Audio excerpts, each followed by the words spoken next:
Bienvenue à l'Église Connexion. Si c'est votre première fois ici, on est très heureux de vous avoir parmi nous. Nous sommes actuellement au milieu d'une série sur l'Évangile de Luc. On a commencé au chapitre 1, verset 1, et on fait le tour du début à la fin. On est arrivé après, on a fait tout l'automne avec une petite pause au mois de décembre, et maintenant on est arrivé au chapitre 6 qu'on a commencé la semaine dernière. Donc si vous avez d'ailleurs vos Bibles, je vous invite à aller à Luc 6, chapitre 6, on va lire à partir du verset 20. C'est sur la page 666 des Bibles de l'Église. D'ailleurs, si vous n'avez pas de Bible à la maison, je vous invite à trouver une Bible blanche. Si vous arrivez à en trouver, je sais qu'il en manque un petit peu, et prendre cette Bible chez vous. Vous pouvez voir ça comme notre cadeau à vous ce matin. Si vous ne trouvez pas de Bible, normalement vous avez reçu un dépliant en entrant, et tout le texte, c'est long, mais tout le texte est imprimé sur le dos de ce dépliant en tout petit. Si vous arrivez à lire, félicitations. Alors, donc là on est déjà dans ce livre. Jésus a commencé son ministère, il commence à aller enseigner, à guérir des gens, et il se balade, il guérit des gens, il dit des choses assez incroyables sur lui-même qu'on a vu la semaine dernière. Et on voit au verset 12 du chapitre 6 qu'il commence maintenant à structurer son ministère de manière plus complète. Il appelle 12 hommes à être ses disciples, à se joindre à son ministère à plein temps, à le suivre partout, pour apprendre de lui, pour éventuellement être envoyé par lui. Il ne sait pas encore, mais c'est ça qui va se passer. Donc après ça, lui et ses disciples, ils vont tous ensemble jusqu'à un lieu où il y a une grande foule qui attend Jésus pour entendre son enseignement et pour être guéris de leurs maladies diverses et variées. Donc Jésus les guérit, et puis il commence à leur enseigner.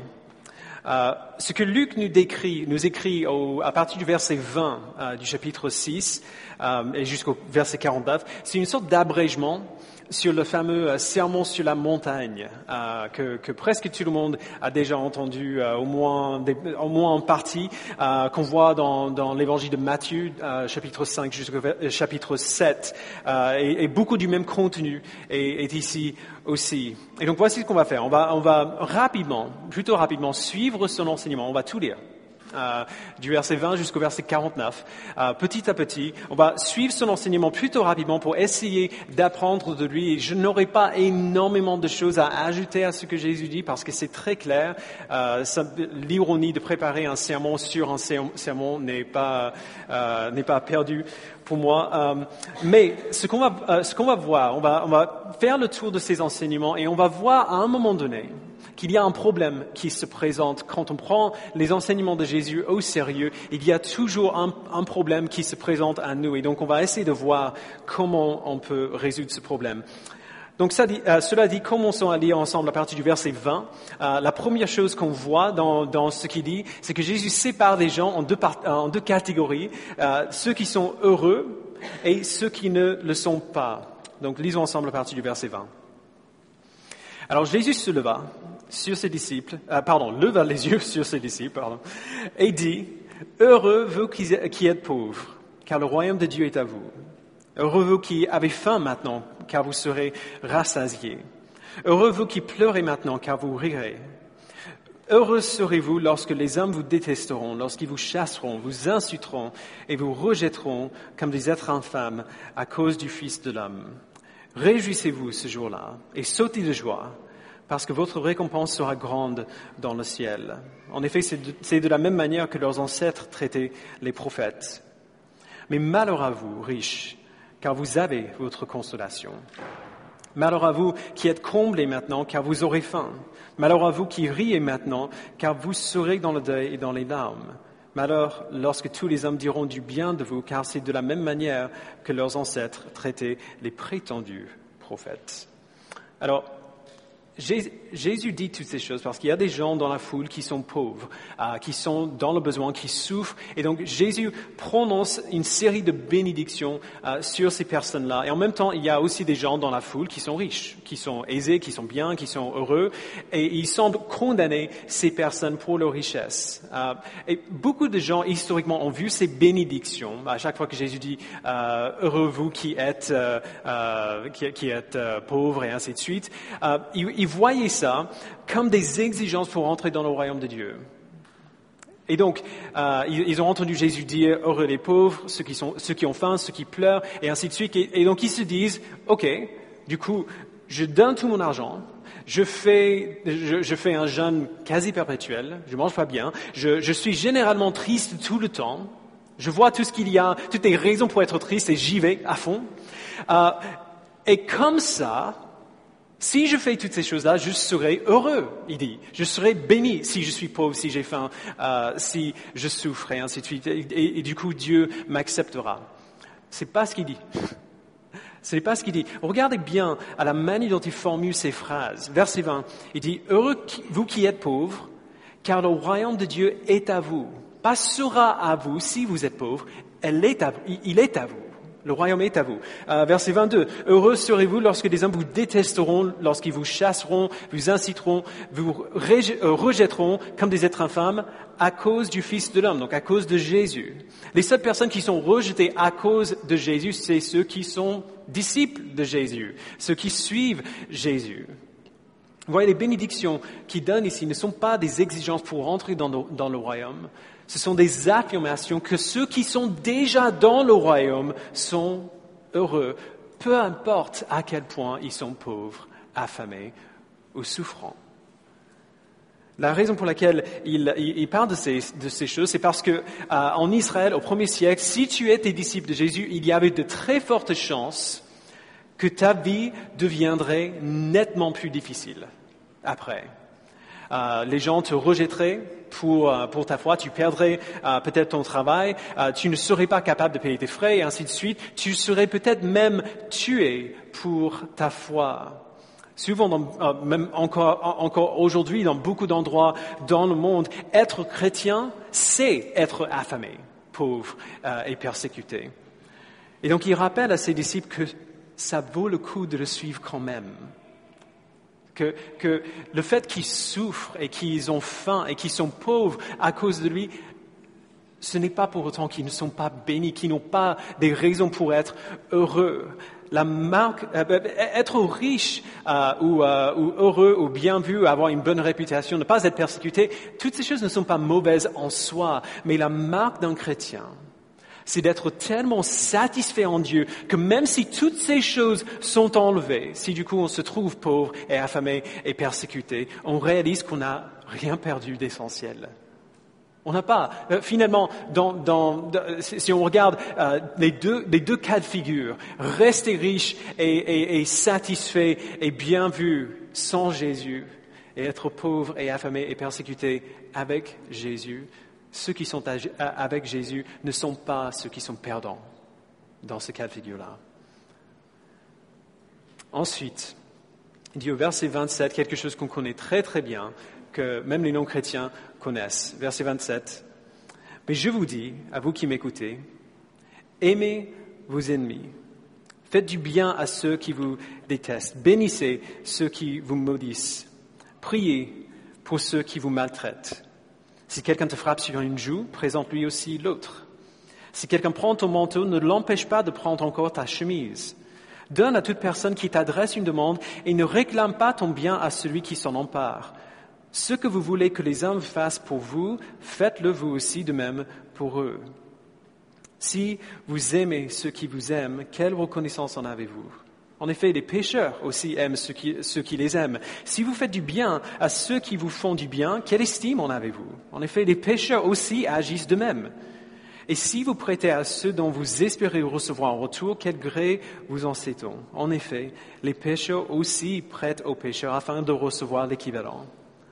Mais aimez vos ennemis. Faites du bien et prêtez sans rien espérer en retour. Votre récompense sera grande et vous serez fils du Très-Haut, car il est bon pour les ingrats et pour les méchants. Soyez donc pleins de compassion, tout comme votre Père aussi est plein de compassion. » Alors, on entend ce passage. Ça, c'est quelque chose qu'on pourrait dire dans n'importe quel contexte.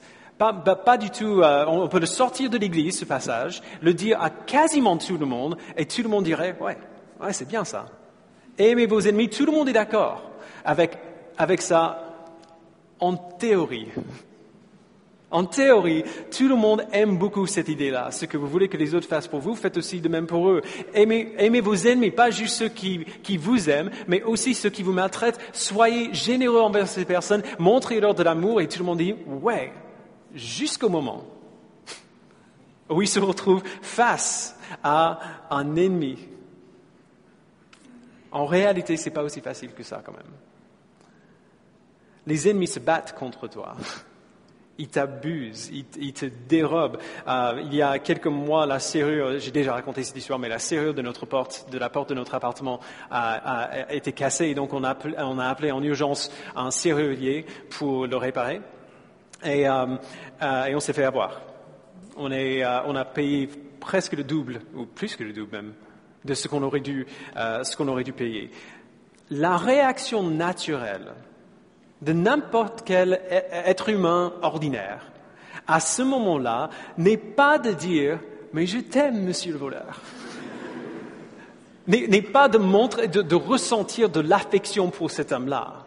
La réaction naturelle à ce moment-là, c'est la colère. Et c'est une réaction normale. On est d'accord? On n'en voudrait pas à qui que ce soit qui réagit avec colère dans cette situation-là. Mais Jésus nous dit quand même, dans cette situation-là, d'aimer cette personne-là, d'aimer cet homme-là.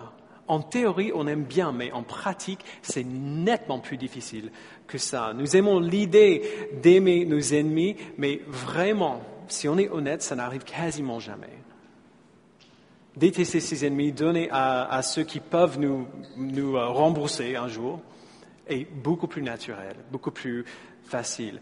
Mais en même temps de dire « aimez vos ennemis », prêtez à ceux qui ne peuvent pas vous rendre, Jésus nous dit aussi ce qui motive cet amour-là. Il ne dit pas simplement « aimez parce que c'est sympa ». Il nous dit ce qui motive l'amour du chrétien.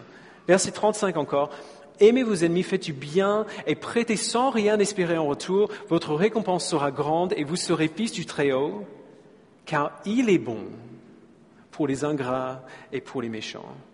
Soyez donc pleins de compassion, tout comme votre Père aussi est plein de compassion. » Ce qui motive notre amour pour les autres, c'est l'amour de Dieu pour nous. L'amour reçu produit l'amour donné. L'apôtre Jean nous dit dans 1 Jean 4, verset 10, « L'amour consiste non pas dans le fait que nous avons aimé Dieu, mais dans le fait que lui nous a aimés et a envoyé son Fils comme victime expiatoire pour nos péchés. » Dieu nous montre son amour en envoyant Jésus pour prendre nos péchés sur lui-même, pour être puni pour ce péché à notre place. Nous aimons nos ennemis parce que Dieu nous a aimés d'abord. Nous savons à quoi ça ressemble parce que nous avons reçu cet amour en premier lieu. Nous qui étions ennemis de Dieu, nous avons reçu son amour malgré nos sentiments de rejet envers lui. Nous sommes pleins de compassion pour les autres parce que Dieu, notre Père, est plein de compassion envers nous. Nous montrons de la bonté à ceux qui nous font du mal parce que Dieu est bon pour les ingrats et pour les méchants. Si nous savons comment Dieu nous a aimés, nous voudrons aussi montrer de l'amour aux autres, peu importe ce qu'ils nous ont fait. Alors, c'est pas que c'est facile, mais voilà comment ça marche. La prochaine partie est similaire, mais elle va dans un autre sens. Verset 37. Ne jugez pas et vous ne serez pas jugés. Ne condamnez pas et vous ne serez pas condamnés. Pardonnez et vous serez pardonnés. Donnez et on vous donnera. On versera dans le pan de votre vêtement une bonne mesure, tassée, secouée et qui déborde, car on utilisera pour vous la même mesure que celle dont vous serez servis. Alors, juste pour bien clarifier un truc avant de continuer, quand il dit ne jugez pas, ne condamnez pas, ce que ça veut dire, c'est que mon estimation de la valeur de la personne devant moi ne devrait pas changer selon ce qu'ils sont en train de faire.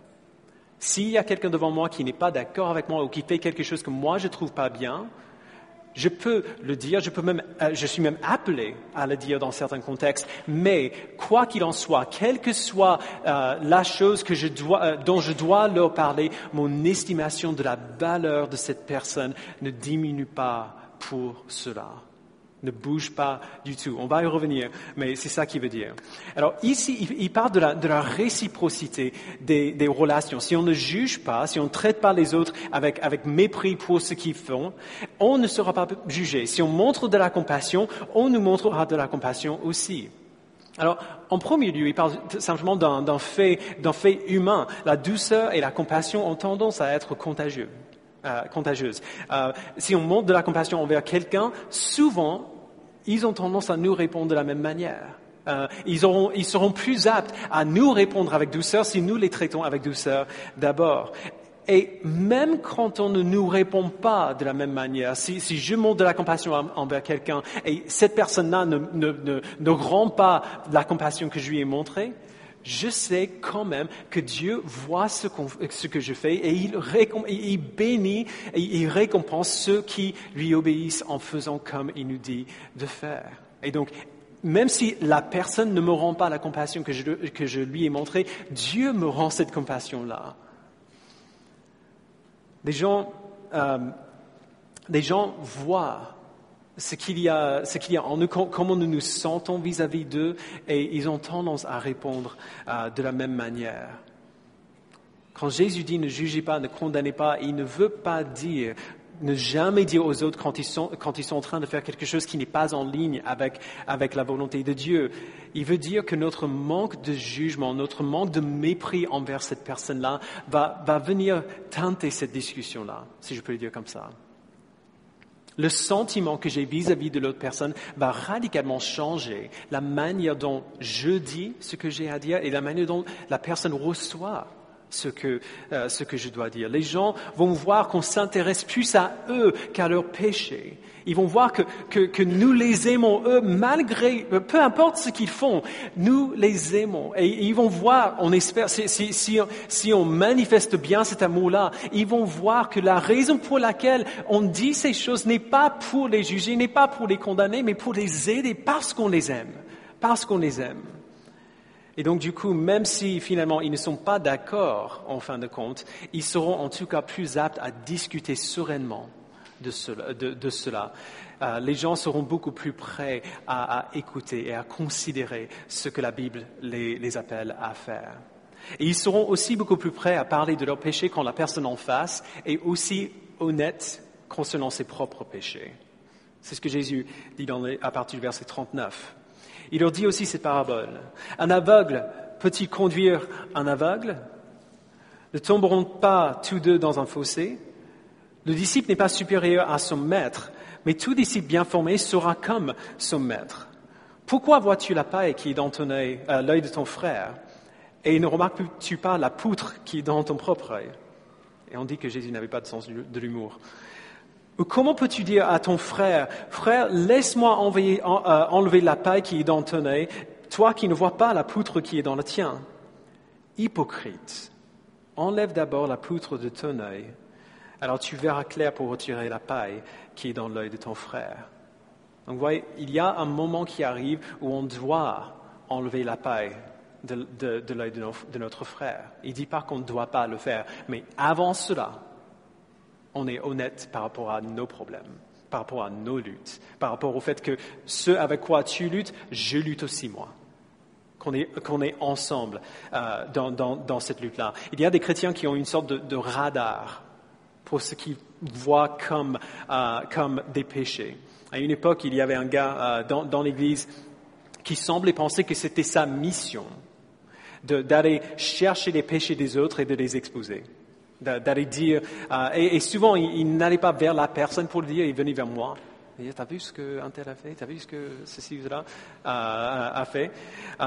Quasiment toutes les semaines, il venait vers moi avec un problème qu'il avait contre quelqu'un dans l'église qui commettait un péché. Alors, souvent, il avait tort. C'était juste quelque chose que lui, il n'aimait pas. Et que la Bible ne condamne aucunement. J'essayais de le rassurer de lui expliquer peut-être pourquoi il avait un problème avec ça et que la Bible non.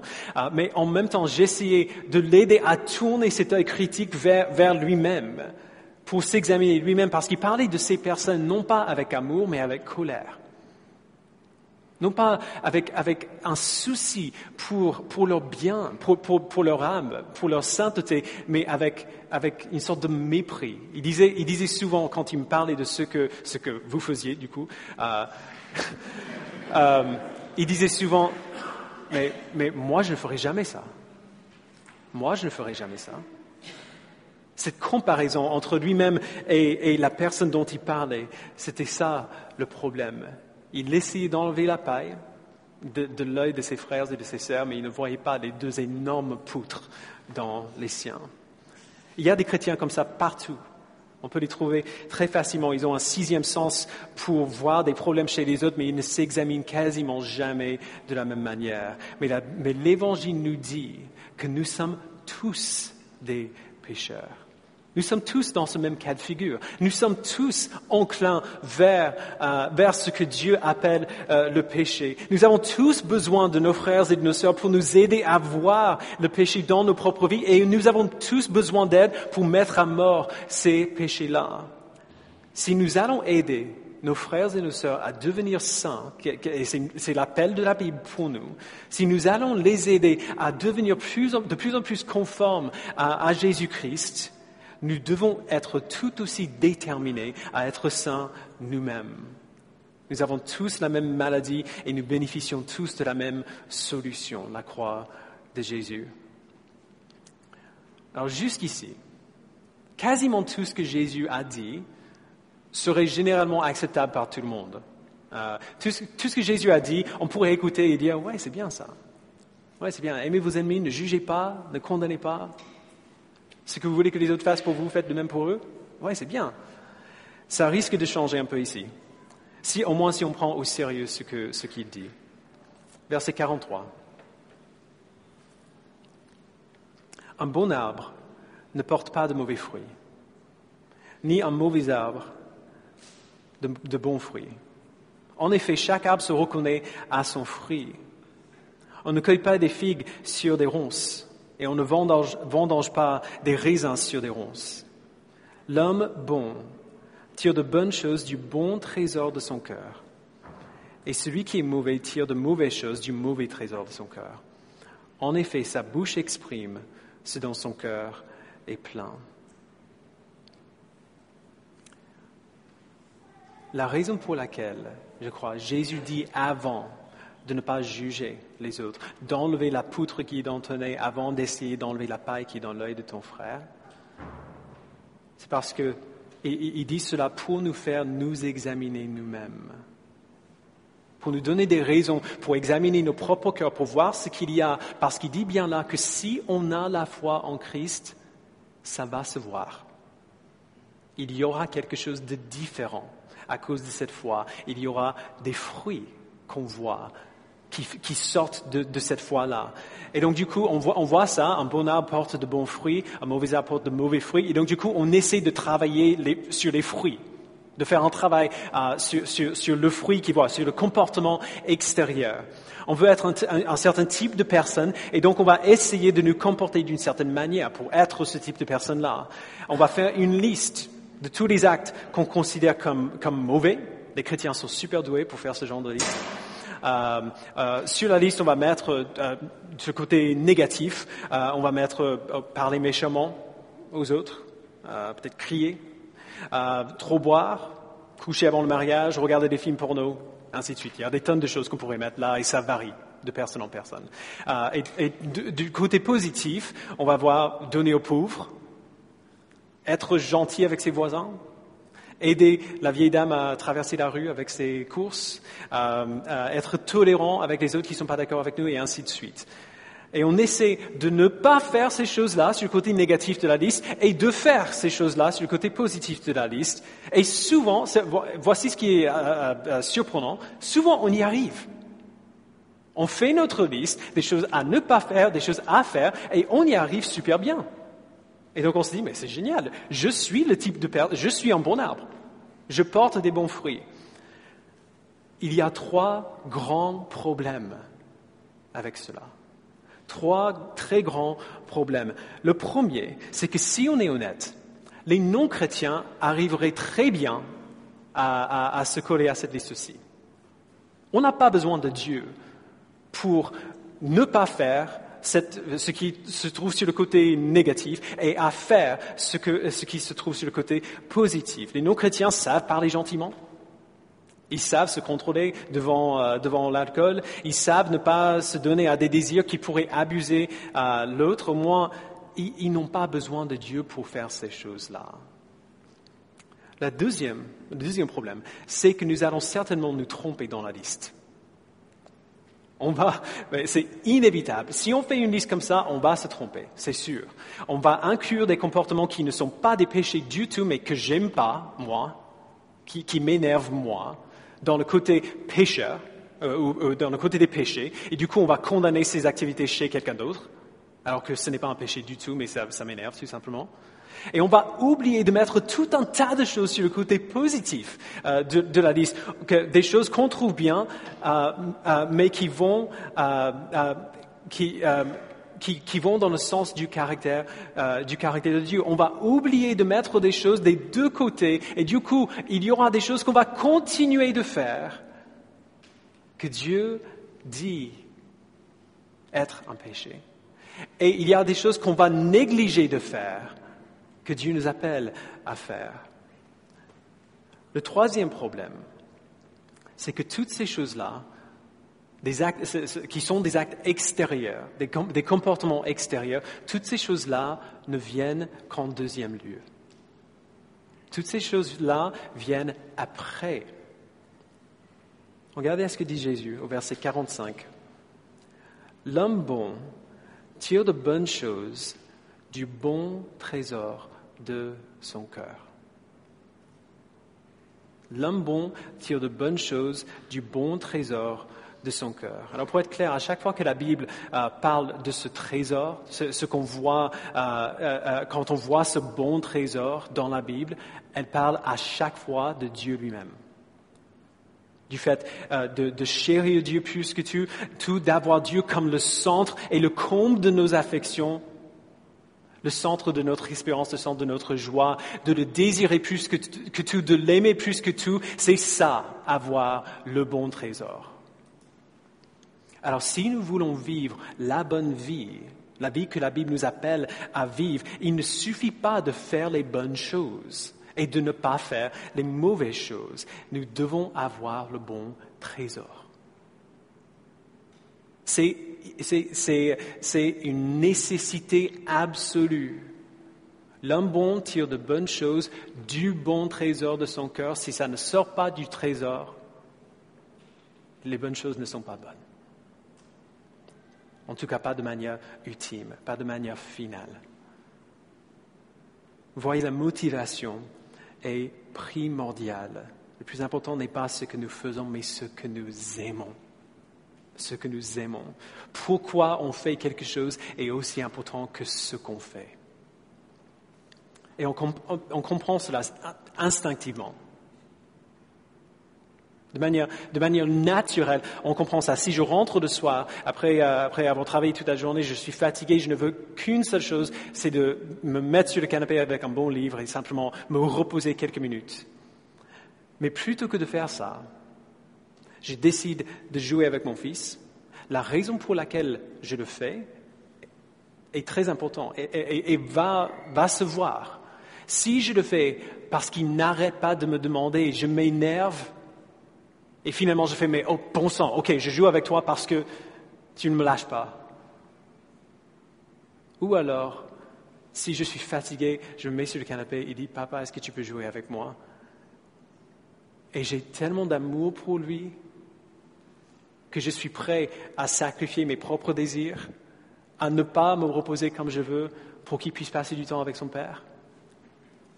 Dans les deux cas, je joue avec lui. Mais dans le deuxième cas, le sentiment qu'il a pendant qu'on joue est nettement différent. La raison pour laquelle nous faisons quelque chose change tout. Jésus ne vise pas le fruit, il vise la racine. ou pour utiliser un langage un peu plus ordinaire, il ne vise pas premièrement notre comportement, mais nos cœurs. Et quand on lit les enseignements de Jésus, si vous lisez la version plus longue de ce sermon dans Matthieu 5 à 7, on voit ça sans cesse. Sans cesse, il va plus loin que le comportement, il vise le cœur, il vise nos amours, il vise nos désirs. Il ne veut pas simplement qu'on fasse ce qu'on doit faire, il veut qu'on aime ce qu'on doit aimer. Il veut qu'on désire ce qui est vraiment désirable. Il veut qu'on se réjouisse dans ce qui est vraiment réjouissant. Ce que nous faisons est très important, oui, absolument, mais ça vient après. Ça vient après. C'est du bon trésor de notre cœur que nous faisons le bien. Et si le bien que nous faisons n'est pas le résultat du bon trésor de notre cœur, nous ratons le but. Nous ratons le but. Enfin, il conclut à partir du verset 46. Pourquoi m'appelez-vous Seigneur, Seigneur, et ne faites-vous pas ce que je dis? Je vais vous montrer à qui ressemble tout homme qui vient à moi, entend mes paroles et les met en pratique. Il ressemble à un homme qui, pour construire une maison, a creusé profondément et a posé des fondations sur le rocher. Une inondation est venue, le torrent s'est jeté contre cette maison sans pouvoir l'ébranler, parce qu'elle était fondée sur le rocher. Mais celui qui entend et ne met pas en pratique est semblable à un homme qui a construit une maison sur la terre, sans fondation. Le torrent s'est jeté contre elle, et aussitôt elle s'est écroulée. La ruine de cette maison a été grande. C'est une leçon simple. Un enfant peut comprendre ce qu'il veut dire par là. Nous construisons tous quelque chose avec nos vies. Que nous soyons chrétiens ou non, que nous soyons fidèles ou non, on est tous en train de construire quelque chose de notre vie. On s'investit tous dans quelque chose. On bâtit tous nos vies sur quelque chose. Alors Jésus parle des vies que nous vivons comme une maison qu'on construit. Il ne dit pas quel type de maison c'est, si c'est fait en briques ou en bois, si elle est grande ou petite. Pour lui, ce qui est important, c'est la fondation. Sur quoi on construit notre maison. Et il n'y a que deux choix qui sont disponibles. Il n'y a que deux choix possibles. Nous pouvons bâtir notre maison sur un rocher solide et stable qui va permettre à notre maison de tenir. Ou alors, on peut la bâtir sur la terre, sur du sable. Quelque chose qui va partir dès que les vagues commencent à venir et la pluie commence à tomber. Si nous venons à Jésus et entendons ce qu'il dit et faisons ce qu'il dit, nous bâtirons nos vies sur une fondation solide. C'est d'ailleurs la seule que nous avons. Sinon, à un moment ou à un autre, tout va s'écrouler. Alors, je ne sais pas si ça vous est déjà arrivé de lire des choses que Jésus dit et de dire, mais comment est-ce qu'il ose dire de telles choses? Comment est-ce que Jésus peut dire quelque chose comme ça, être aussi arrogant que de dire, si vous ne faites pas ce que moi je vous dis, votre maison va s'écrouler. Toute votre vie, tout ce que vous bâtissez pour vous-même, à un moment ou à un autre, sera parti. Il peut le dire parce qu'il ne prétend jamais être un bon enseignant. Son but n'est pas de nous instruire, en tout cas pas son but principal. Il n'est pas simplement un homme de sagesse. Il dit qu'il est le Seigneur. Il dit qu'il est Dieu lui-même. C'est pour ça qu'il commence en disant « Pourquoi est-ce que vous m'appelez Seigneur et vous ne faites pas ce que je dis ?» Ce n'est pas logique de reconnaître quelqu'un comme Dieu, comme Seigneur, et de ne pas mettre en pratique ce qu'il fait. En tant que Dieu, le créateur de toutes choses et de toute l'humanité, Jésus est mieux placé que n'importe qui ici pour nous dire comment il nous a créés, comment nous devons vivre. Puisqu'il a l'autorité comme le Seigneur, il peut simplement nous dire « Obéissez-moi » parce que je le dis. Et il peut s'arrêter là. Mais il ne s'arrête pas là. Dans sa grâce, il nous explique pourquoi il nous dit de faire des choses. Il nous explique comment ça marche et dans quelles circonstances et pourquoi il nous appelle à faire ceci ou cela. Il nous appelle à bâtir nos vies sur ce qu'il dit parce qu'il sait mieux que nous. Comment nous sommes faits, comment nous pouvons vivre des vies épanouies en lui, comment il nous a créés pour fonctionner. Il sait que si nous faisons ce qu'il dit, notre maison va rester. Notre maison ne va pas bouger sous le torrent. Alors, je sais qu'on a vu beaucoup d'informations jusqu'ici. Je sais que ça fait beaucoup de textes. Il faut aller un peu plus loin quand même. Parce que dans les enseignements de Jésus, il y a un paradoxe. Et je ne sais pas si vous l'avez déjà remarqué. Généralement, on tombe tous dans un de deux groupes en ce qui concerne les enseignements de Jésus. Il y a des gens du premier groupe qui entendent ces enseignements et qui disent « c'est impossible ». Mais il est fou. Aimer mes ennemis, donner à ceux qui ne peuvent pas me donner juste comme ça, ne pas juger quelqu'un avec lequel je suis vraiment pas d'accord, ne pas le voir d'une certaine manière, ça concerne des choses qui sont à l'intérieur, ça concerne mon cœur. C'est impossible. Il y a des gens du deuxième groupe qui voient ce que Jésus dit et qui se sentent rassurés. Parce qu'ils se voient déjà comme ce type de personnes-là. Ils se disent, excellent, je fais toutes ces choses déjà. Parce qu'il y a des gens qui aiment un peu plus naturellement, un peu plus facilement que d'autres. Et donc, il y a des gens qui disent, c'est fantastique. S'il me dit d'aimer mes ennemis, je fais déjà ça. S'il me dit de ne pas juger les autres, je ne juge jamais les autres. Je suis très tolérant. Je suis très généreux. Je suis plein de compassion envers les autres. Et donc, merci pour l'encouragement, Jésus. Ça me fait du bien. Les deux groupes, ils ont tort. Je pense que vous l'avez deviné. Dans les deux cas, ils ont tort. Les premières parties de ce passage concernent ce qu'on appelle les enseignements moraux. Aimez vos ennemis, ne jugez pas, ne condamnez pas, soyez généreux, et ainsi de suite. Presque tout le monde est capable de faire ces choses, au moins donner l'impression de les faire. On peut, même si on n'a pas beaucoup d'amour pour les autres, on peut quand même le montrer. Tout le monde peut agir de manière désintéressée. Tout le monde peut être généreux, peut être tolérant envers les autres. Mais puis on arrive au verset 43 et 45, le bon arbre et les bons fruits. Et on voit que ce qui est le plus important pour Jésus n'est pas ce qu'on fait, mais pourquoi on le fait. N'est pas notre comportement, mais notre trésor. Que notre amour et compassion et générosité sortent non pas d'un désir général de faire du bien, mais parce qu'on aime Dieu à ce point. Alors si nous voulons résumer tout ce passage en une seule phrase, on pourrait le faire en disant « Aime Dieu plus que tout et fais ce que Dieu te dit de faire. » Dieu lui-même que Dieu lui-même soit le centre de ta vie, qu'il soit le comble de tes affections, de tes désirs, de ta joie. Aime Dieu plus que tout et fais ce que Dieu te dit de faire. Et voici le paradoxe. C'est impossible. C'est impossible. Dire à quelqu'un d'autre « aime Dieu plus que tout », c'est un commandement impossible. Et du coup, si tout ce que je fais, que je trouve bon, ne sort pas du bon trésor qui n'est pas là en moi, alors du coup, je ne suis pas en train de faire ce que Jésus dit là. Je ne suis pas en train d'obéir à ce que Jésus dit. Si je ne fais pas ces choses à partir de ce trésor en moi, je n'obéis pas à Jésus, même si je montre de la compassion, même si je montre de l'amour, même si je suis tolérant. Je ne fais pas ce qu'il dit. Si on parcourt les enseignements du Nouveau Testament et particulièrement les enseignements de Jésus, on voit la même chose à chaque fois. Les commandements ne se contentent pas de viser notre comportement, ils visent toujours le cœur. Et on est incapable de changer nos cœurs.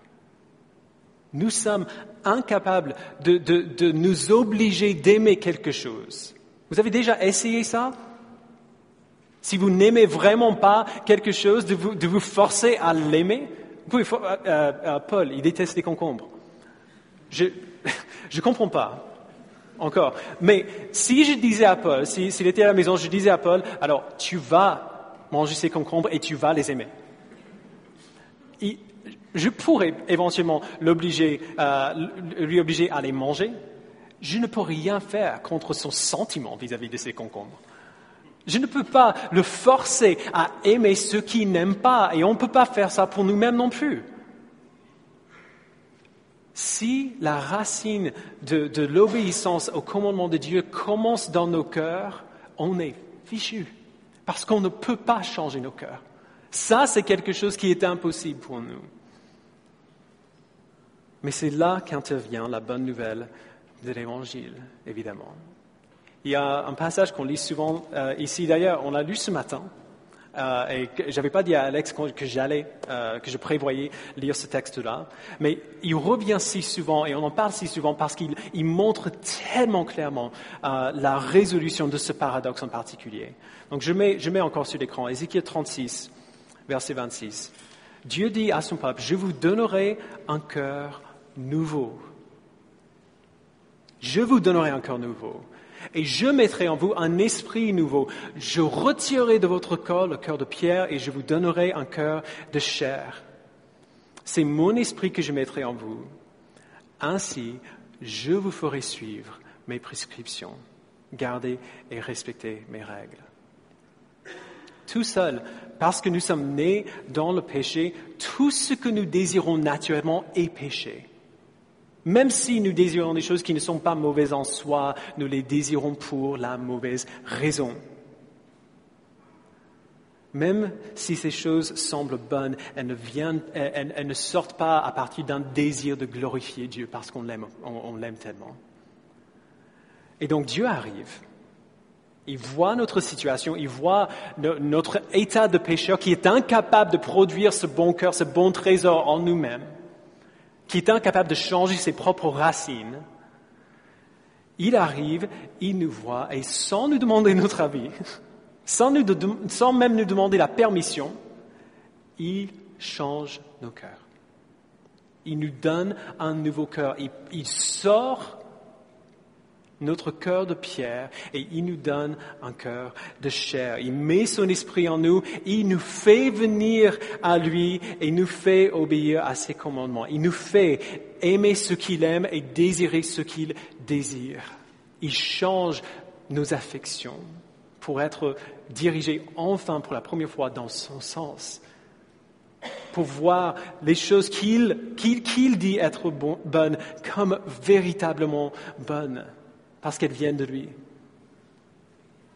Il nous donne un nouveau cœur, il nous donne un nouveau trésor, et du bon trésor de notre nouveau cœur, nous sommes enfin capables d'obéir à ses commandements. Nous sommes enfin capables de véritablement faire ce qui est véritablement bon. Et donc, quand on regarde ce texte, il y a deux choses très simples qu'on a besoin d'entendre Dieu nous dire haut et fort. Tout d'abord, faites confiance à la puissance de l'Esprit pour changer nos cœurs. Pour plusieurs d'entre vous, vous vous sentez très coupable d'à quel point vous aimez peu les autres. Et je m'inclus dans cette catégorie-là. On se sent très coupable par rapport à quel point on est rapide à juger, à quel point on aime peu notre prochain, d'autant moins ceux qui nous maltraitent.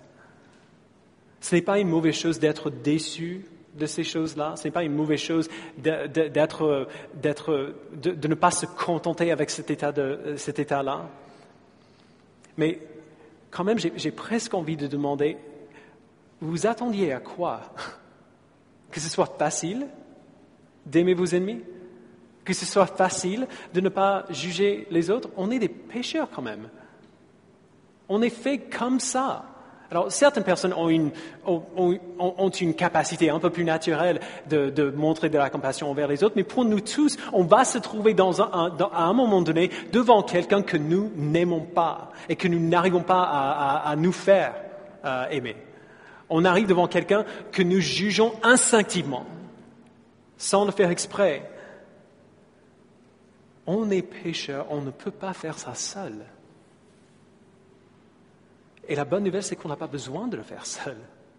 C'est lui qui nous donne un nouveau cœur. C'est lui qui nous donne, qui met son esprit en nous, qui change ces choses-là, qui transforme nos désirs, nos affections, notre trésor. Seulement un bon arbre peut porter de bons fruits. Seulement du bon trésor de nos cœurs, nous pouvons faire le bien. Et la bonne nouvelle, c'est que si vous avez la foi en Christ, vous avez ce nouveau cœur. Si vous avez la foi en Christ, vous avez ce nouveau cœur. S'il a commencé en vous cette œuvre, il va la compléter. Même s'il est difficile à croire que vous êtes vraiment né de nouveau, parce que vous voyez encore tellement de choses avec lesquelles vous luttez. Même s'il est difficile à croire, faites confiance à Dieu qu'il a changé votre cœur. Vous ne croiriez pas sinon. Faites confiance en Dieu qu'il a changé votre cœur et faites confiance à la puissance de l'Esprit pour continuer de le changer, pour continuer de nourrir ce changement-là.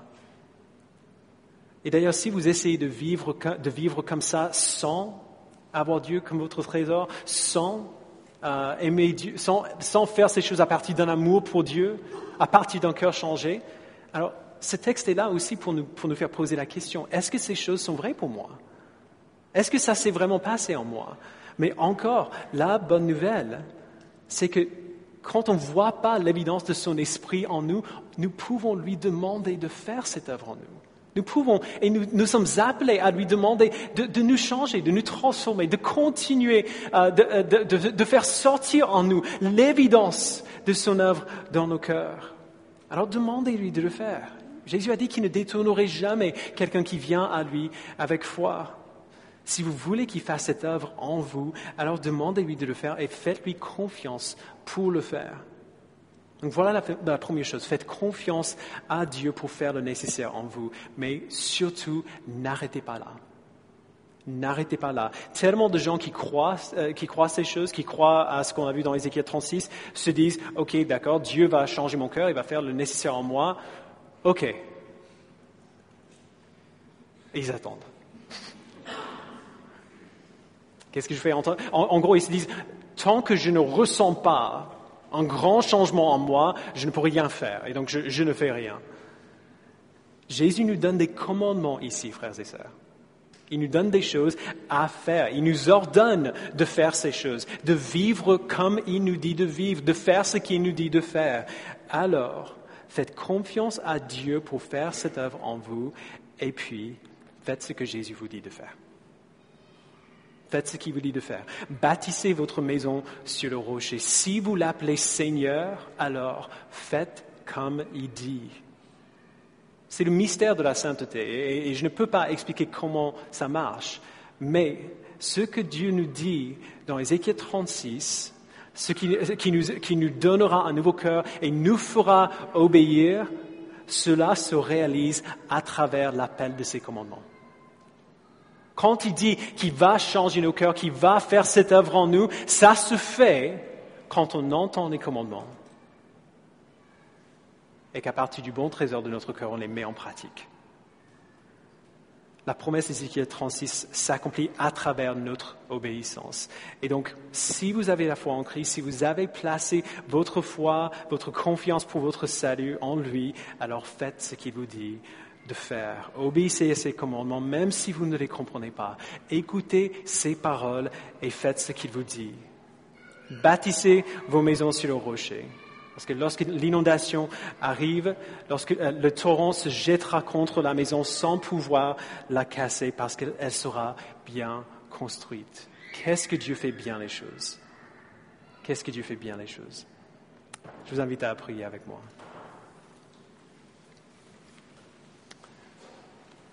Père, merci pour les enseignements de Jésus qui sont si simples et en même temps si profonds. Seigneur, nous pouvons étudier ce que Jésus nous dit toute notre vie, nous pouvons les mémoriser et les répéter tous les jours, sans pour autant vivre ces choses fidèlement. Nous voulons t'obéir, nous voulons faire ce que tu nous dis de faire, mais nous nous trouvons presque à chaque fois incapables de le faire tout seul. On essaie de le faire par notre propre pouvoir et on ne le peut pas faire. On ne peut pas le faire. Et donc, nous avons besoin de toi. Nous avons besoin de ton esprit qui vient faire de toi notre trésor, qui vient nous faire te désirer plus que toute chose, t'aimer plus que toute chose. Nous avons besoin de toi pour pouvoir vivre comme cela, pour faire ce que tu nous dis pour la bonne raison. Alors merci Père pour ta promesse, que tu nous donnerais un nouveau cœur, que tu mettrais ton esprit en nous, que tu ôterais de notre corps le cœur de pierre et que tu nous donnerais un cœur de chair, que tu mettrais ton esprit en nous et nous ferais suivre tes prescriptions, respecter et garder tes règles. Donne-nous, Père, de mettre confiance dans cette promesse-là, d'avoir confiance que ce que tu dis que tu feras, tu le feras, que tu restes fidèle à ta promesse de nous changer si nous t'appartenons. Mais donne-nous, Père, en attendant de voir toutes les évidences qui vont sortir de cette promesse-là, donne-nous de mettre en pratique ce que tu nous dis de faire. Donne-nous, Père, d'obéir, même quand on n'a pas l'impression que tu nous aides à le faire, et de voir dans quelques années, lorsqu'on regarde en arrière, que tu étais là tout le temps, en nous donnant tout ce qu'il nous fallait, à chaque instant. Merci, Père, d'avoir fait les choses ainsi. Donne-nous de te faire confiance, de te croire dans tout ce que tu dis. Au nom de Jésus, nous le prions. Amen.